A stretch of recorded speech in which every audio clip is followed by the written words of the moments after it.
No sé si han estado aquí otros miércoles que hemos estado dando la carta de los Filipenses. Hoy vamos a dar el último capítulo, capítulo 4, vamos a combinarlo con el 3. Vamos a comenzar leyendo el primer versículo del capítulo 4 para orar. Comenzamos. Dice, así que hermanos míos amados y deseados, gozo y corona mía, estad así firmes en el Señor, amados. Señor mi Dios, gracias por tu palabra, Señor. Gracias porque tú nos enseñas a través de ella, Señor. Permite que estemos atentos. Permite que seas tú el que habla, Señor. Que traiga el mensaje, Señor. Que toda palabra que se exprese hoy, Señor, venga de ti, Dios mío, Señor. Salgamos hinchados de tu palabra, Señor. En nombre de Cristo. Amén. Aquí tenemos dos palabras que comienzan este versículo en el capítulo 4 y es así que. Así que, cuando se menciona estas palabras, es que tenemos que conocer obligatoriamente para entender lo que vamos a describir, tenemos que conocer lo que ya se habló anteriormente. Vamos a hacer un recuento y vamos a tomar la esencia del capítulo 3 para entonces pasar al 4. La primera carta tomamos a Pablo como ejemplo. En el primer capítulo, Pablo estaba preso allí en cadenas, pero se mantenía haciendo la obra de Dios. El segundo capítulo tomamos como ejemplo, o Pablo puso como ejemplo, estuvimos explicando que era una carta muy profunda, una carta llena de teología, de profundidad cristiana, sentimiento de Dios. Describió todo lo que padeció Cristo, pero lo que dejó para venir a salvarnos o a crear ese camino para llegar a Dios con su sacrificio. ¿Qué dejó Cristo? Se despojó a sí mismo, se hizo siervo, dejó su soberanía, su poder, su confort, lo dejó todo para venir a morir por ti y por mí, ¿verdad? Pablo describe esto de una forma increíble. Tenemos que estudiar esta carta, aquellos que no la han estudiado. Cada vez que yo la estudio me impresiona más. Capítulo 3. Vamos a tomar la esencia de este capítulo y vamos a comenzar. Aquí es Pablo alerta a la iglesia de los malos obreros, de los problemas que pueden existir en una iglesia, ¿sí? De aquellos obreros que sirven para que les sirvan, que se sienten por encima de Cristo, porque Cristo es la cabeza de la iglesia. Pero el que quiere hacer lo que quiere en lo que él desea en la iglesia, aparta a Cristo y se pone él. Pablo alerta sobre eso, pero hace una descripción aquí que tenemos que entender bien claro de lo que él dejó por Cristo. En el 2 describe lo que Cristo dejó por nosotros, pero él como hace una semejanza, él no se puede comparar con Cristo, ni siquiera en la chancleta, como dijo Juan el Bautista, desatando su calzado, pero hay una pequeña comparación aquí y a mi entender, él muestra esto para que entendamos qué tenemos que dejar para seguir a Cristo. Y comienza aquí vamos a poner el versículo 4. Dice, empezar, capítulo 3, versículo 4. Vamos a hacer esto rápidamente para tomar la esencia. Dice, aunque yo tengo también de qué confiar en la carne, si alguno piensa que tiene de qué confiar en la carne, yo más. Circuncidado al 8º día, del linaje de Israel, de la tribu de Benjamín, hebreo de hebreos, en cuanto a la ley, fariseo, en cuanto a celo, perseguidor de la iglesia, en cuanto a la justicia, que es la ley, irreprensible. Pero cuántas cosas eran para mí ganancia, las he estimado como pérdida por amor de Cristo. Y ciertamente aún estimo todas las cosas como pérdida por la excelencia del conocimiento de Cristo, Jesús mi Señor, por amor del cual lo he perdido todo y lo tengo por basura para ganar a Cristo. Mi hermano, no sé cuánto ha tenido que dejar usted para seguir a Cristo. Hoy mismo, ¿qué estamos dejando? Hoy, sencillito, confort de estar en la casa, viendo la televisión como muchos lo están haciendo, desgraciadamente. Llegar del trabajo y no nos acordamos de que la iglesia está abierta. Dice Pablo, ¿por qué Pablo dejó todo esto? Por la excelencia del conocimiento de Jesús. ¿Cómo vamos a entender la palabra? ¿Cómo vamos a entender las predicaciones? ¿Cómo vamos a entender la vida cristiana? ¿Cómo vamos a entender el carácter, el amor, la justicia de Cristo si no venimos a los estudios?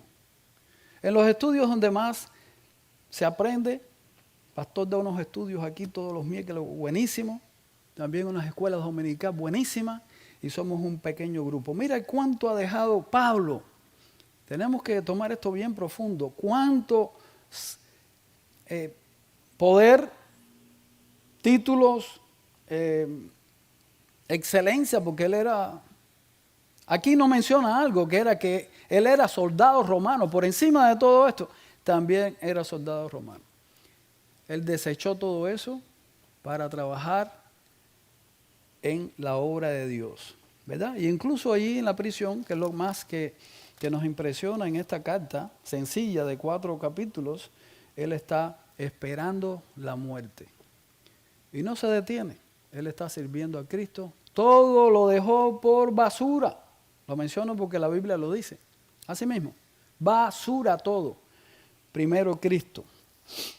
Y entonces vamos a pasar, porque todo se refiere después de este versículo a los obreros malos. Esta iglesia era muy buena y parece que él los estaba alertando de lo que podía pasar, ¿verdad? No vamos a tocar ese punto porque ya lo tocamos anteriormente. Pero los últimos versículos, el 20 y el 21, dice: mas nuestra ciudadanía está en los cielos, de donde también esperamos al Salvador, al Señor Jesucristo, el cual transformará el cuerpo de la humillación nuestra, para que sea semejante al cuerpo de la gloria suya, por el poder con el cual puede también sujetar a sí mismo todas las cosas.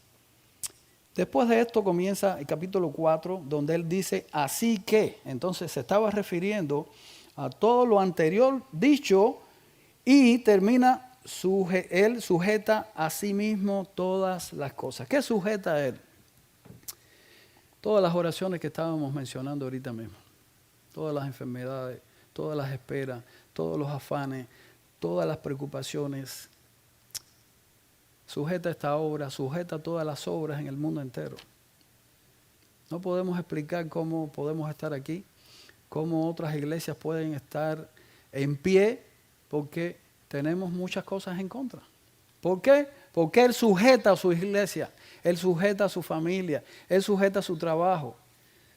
Que estemos esperando mejorar, eso está bien, pero Él está sujetando todo eso, ¿verdad? Entonces, en el capítulo 4 empieza, volvemos a repetirlo, dice, así que hermanos míos, amados y deseados, gozo y corona mía, estad así firmes en el Señor, amados.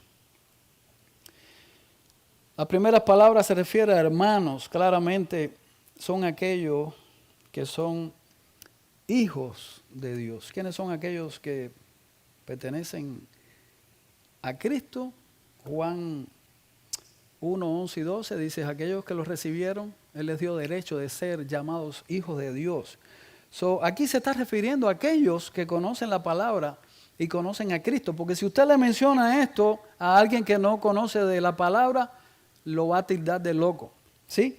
Él dice aquí que son gozo y corona.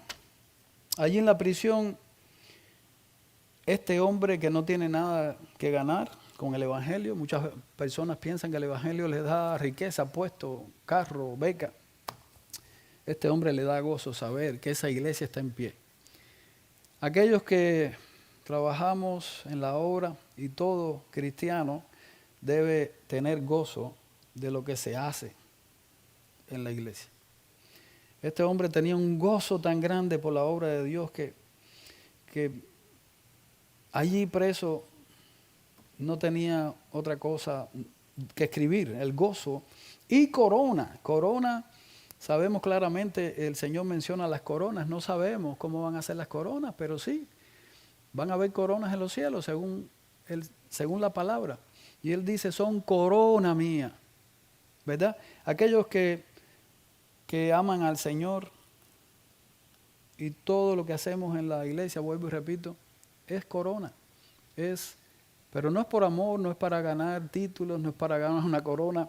La fe, como dice Santiago, produce obras. La fe no te da salvación, la fe, es decir, la fe sí te da salvación, pero las obras no vienen, no te dan la salvación, es la fe, ¿verdad? No las obras son producidas por la fe en Cristo, ¿sí? Por tener el Espíritu dentro de nosotros. Dice el segundo, dice, ruego a Evodia y a Sintique que sean de un mismo sentir en el Señor. Asimismo te ruego también a ti, compañero fiel, que ayudes a estas que combatieron juntamente conmigo en el Evangelio, con Clemente también y los demás colaboradores míos cuyos nombres están en el libro de la vida. Y aquí en el 2 y el 3 voy a comenzar de atrás hacia adelante, porque tenemos que entender lo que dice Pablo aquí. Dice, cuyos nombres están en el libro de la vida. ¿Cómo se atreve Pablo a decir esto? Si solo el Señor tiene conocimiento de estas cosas. Dice la Biblia, por los frutos los conoceráis.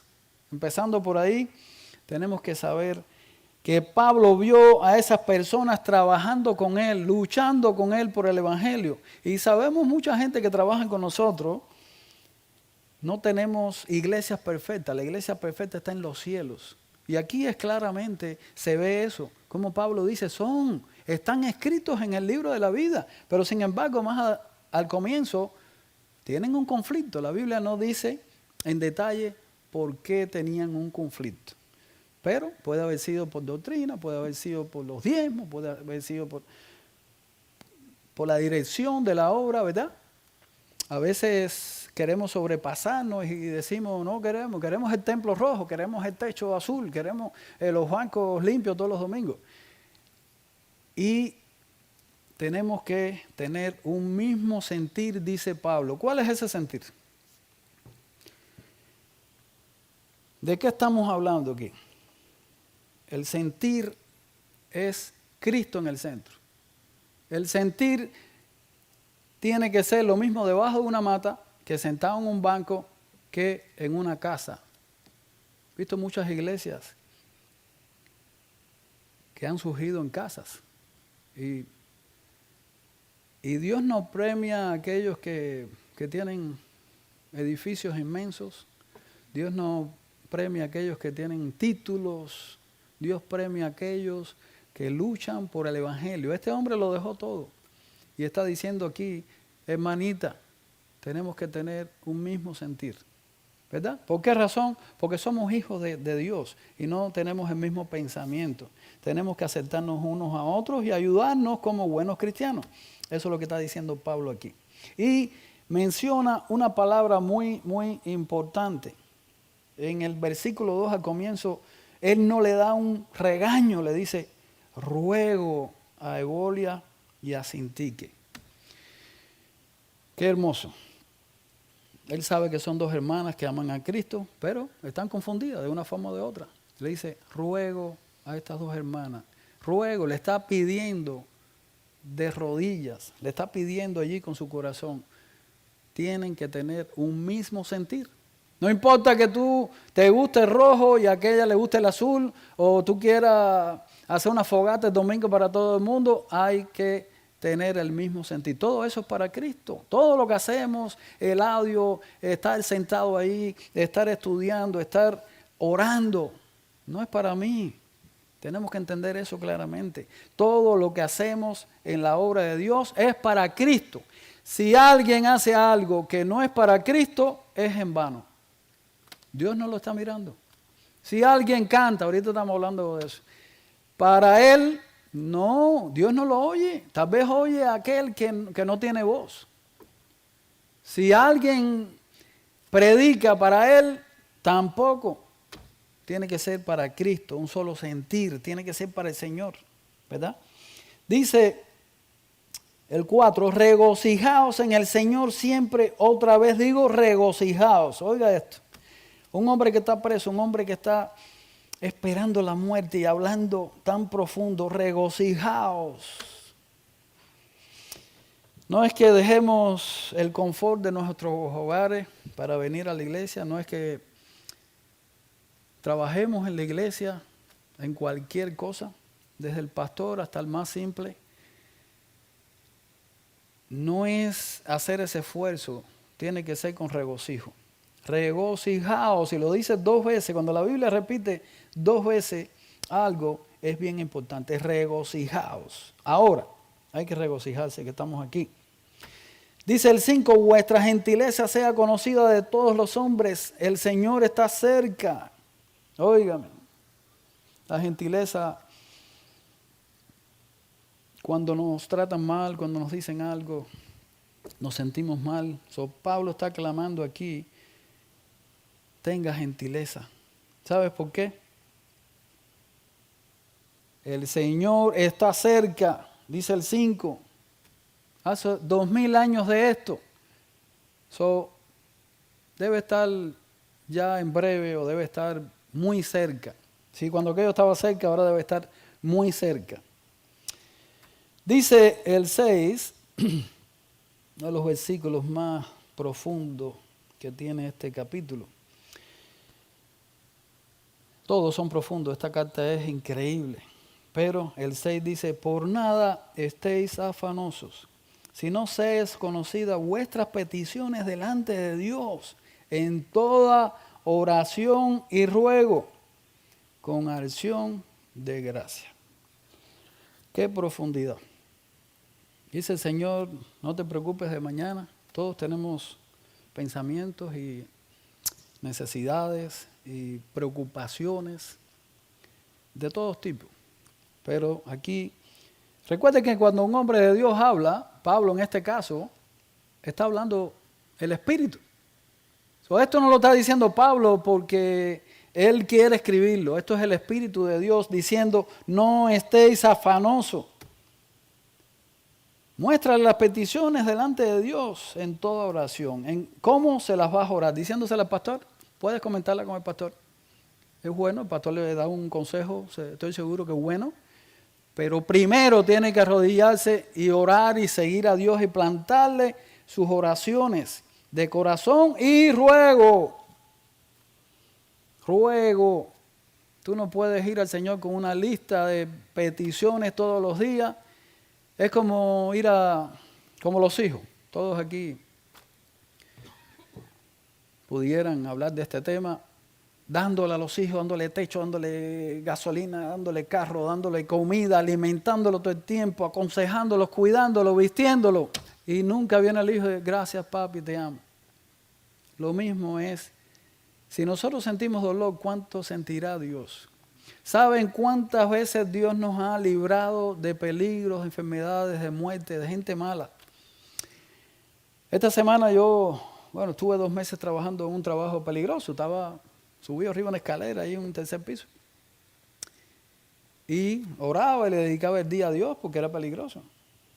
El último día, bajando la escalera, ya tranquilo, relajado, patiné y se cayó el cubo, pintura en todo aquello allí.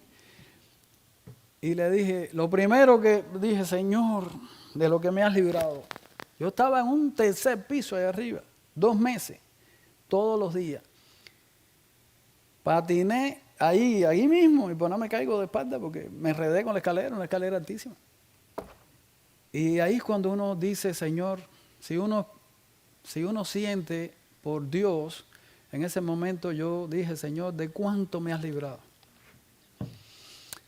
Pero has permitido esto, yo creo, para que mi corazón te ruegue, ¿no? Y te dé más gracia y entienda de que tú estás ahí.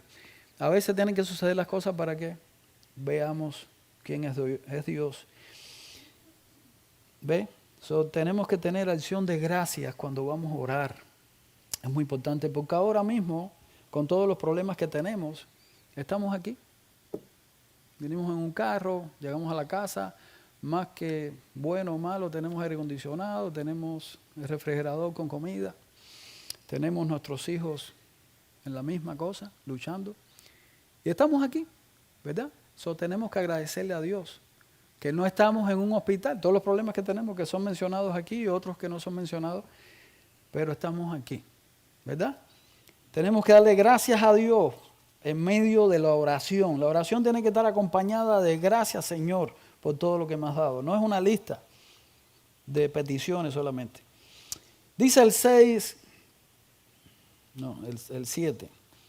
Y oiga esto, como él lo apoya, cómo apoya este pensamiento, este antídoto, para mí.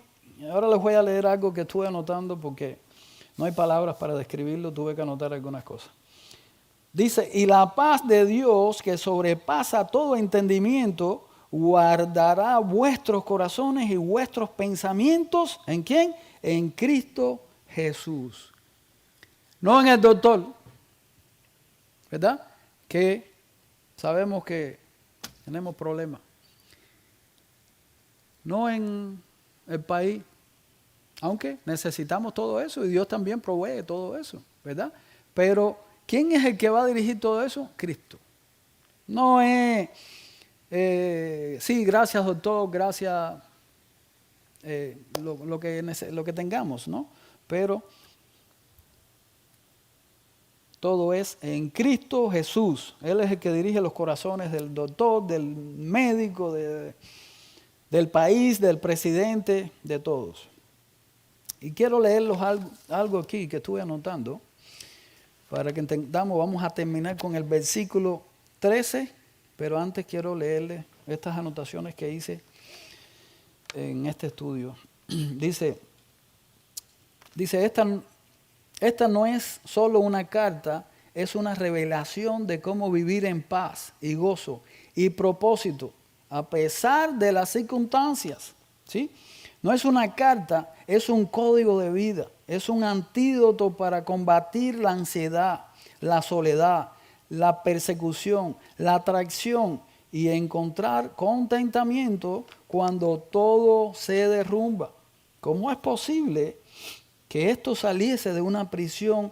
En vez de pedir ayuda, le dio ayuda, enseñando cómo estar en victoria espiritual, porque esto es victoria espiritual, con palabras de vida eterna a muchos, incluyéndome a mí y a ti, si lo recibimos. Él no esperó a estar en libertad o cómodo para hacer la obra del Evangelio. Y como su propio testimonio práctico, no teórico, práctico, allí sufriendo, esperando la muerte.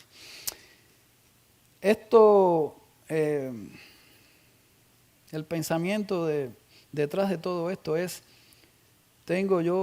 siempre hay justificaciones para hacer algo. Por ejemplo, cuando estudie más la Biblia voy a predicar la palabra. O cuando tenga un mejor trabajo vengo más el domingo a la iglesia. O vengo el miércoles también cuando está mejor. Porque siempre pensamos que nosotros somos los que tenemos más problemas. ¿Sí? Los otros no, los otros también. ¿Sí? Pero Pablo aquí no esperó a estar cómodo, no esperó estar fuera de la prisión, no esperó a llegar a Filipos, ¿verdad? Él estaba allí cumpliendo con su deber cristiano. buscando la excelencia del pensamiento de Cristo, de la enseñanza de Cristo. Y entonces vamos a terminar con el versículo 13, que es uno de los versículos más comentados por los cristianos. Aparece en stickers, en copas, en todo tipo de lugares, y no lo sabemos de memoria, porque se habla como un grito de victoria. Y este es el 13. Después que él explica algunas cosas más, no voy a tocarlo todo para no... Él habla también él da gracias, antes de este versículo, da gracias porque esta pequeña iglesia humilde recogió un dinero, lo ayudaban. Y él habló y planteó aquí, dice que él conocía la necesidad, conocía la riqueza, conocía todo, porque en Cristo él había aprendido a estar en alta y en baja, en todo, la pobreza, en la riqueza. Ya vieron los títulos que él tenía anteriormente. Pero él trabajaba también, él hacía tiendas de campaña. Él agradece toda esta ayuda, pero es de corazón. Él no es que lo estaban sacando de la necesidad. Él estaba preso. Él estaba allí condenado prácticamente a muerte. Lo que quiero decir es que él se alegra más, viendo todo el contexto de la carta, por la iglesia que estaba trabajando y estaban luchando a cualquier ayuda que le pudieran dar. ¿Verdad? Dice el versículo 13, con él vamos a terminar, dice, todo lo puedo en Cristo que me fortalece. ¿Cuándo no ha mencionado ese versículo? Se ha convertido ese versículo en un grito de victoria. Todo lo puedo en Cristo. Oigo a muchos cristianos. Yo lo menciono mucho también, y hoy mismo trabajé muy duro hoy, y el que está conmigo trabajando es cristiano, gracias a Dios, y los dos, oye, todo lo puedo en Cristo que nos fortalece, ¿no? Y comenté sobre esto. Y quiero también leer algo de lo que copié de eso y de lo que existe actualmente en el mundo cristiano. Dice, todos lo mencionan en este versículo, ¿verdad? Pero pocos la viven en práctica. Estamos hablando de la práctica. ¿De dónde salió ese versículo? No salió de que Pablo ganó una batalla, o que Pablo, no sé, le dieron un trabajo nuevo, o tiene un carro nuevo, una casa nueva, o un título universitario. No. Es que las personas lo dicen sin saber de dónde sale. Sale de una prisión y se agarra de Cristo y dice, todo lo puedo en Cristo que me fortalece. ¿Entiende esto? Dice, la fe no es ausencia de crisis, sino presencia de convicción en el medio del caos. Eso es ese versículo. Convicción, agarrarte de Cristo, poner tus ojos en Cristo en medio del caos. Él no se mostraba como superhéroe espiritual, sino como un siervo moldeado por la esperanza y el caminar con Cristo. ¿Por qué puede decir eso? Porque él amaba a Cristo y ya lo conocía. Esta carta es tan íntima, es tan cristiana, vamos a decirlo así, pero tiene una teología y una enseñanza, como dije anteriormente, es un antídoto para todo en la vida y en victoria realmente. Dice, no se mostraba como un superhéroe espiritual, sino como un siervo moldeado por la esperanza y el caminar con Cristo. Él hablaba con una fe probada por fuego. No es que le gustaba el fuego, no es que le gustaba estar preso. Él tuvo que padecer por Cristo. Él tuvo que padecer por Cristo. Pero le daba más valor, y eso es lo que tenemos que entender, le daba más valor a la obra del Evangelio que a cualquier sufrimiento. ¿Verdad? Allí en la prisión todo esto se comprobó. Dice, esta frase no es un grito de confianza y victoria, sino un grito de dependencia total de Cristo y su poder, no el mío, aún sabiendo que podemos estar al borde de la muerte como lo estaba Pablo. Con resumen de este estudio de Filipenses, la tapa que le pone al pomo es Cristo. Si nos separamos de Cristo en cualquier cosa, si trabajamos para mí, si educamos a nuestros hijos para mí, si sacamos los títulos para mí,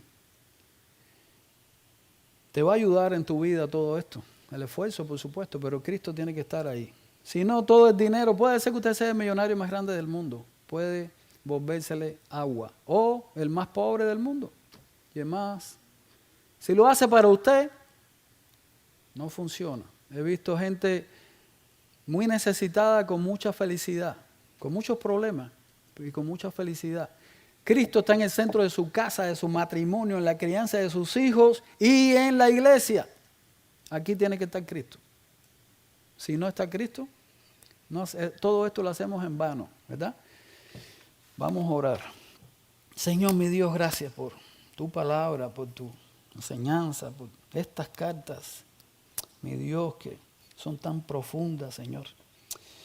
Ayúdanos porque somos débiles y tenemos afanes, tenemos preocupaciones, Señor, aunque te tengamos a ti. Sufrimos de todo esto en la carne, Señor. Ten misericordia, que tu misericordia sea por encima de nuestro afán, de nuestras preocupaciones, Señor. Sé con todos nosotros, sé con todos aquellos que se han reunido hoy a estudiar tu palabra, Señor. Llévales allí tu excelencia, tu conocimiento, Señor, y que cada cual salga henchido de tu palabra. En nombre de Cristo, mi Dios.